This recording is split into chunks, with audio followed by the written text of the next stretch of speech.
Hi guys, in front of me is iPhone on iOS 16 and let me show you how to crop item from a picture here.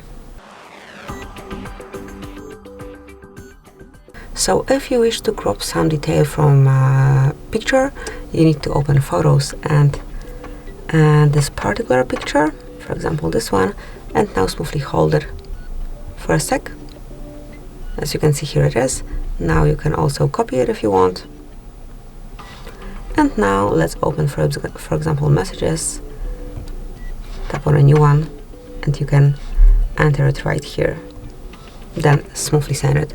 You can also paste it on your Instagram story or anywhere else where only you wish to. So this is it, that will be all. Thank you for watching. Please subscribe our channel and leave the thumbs up.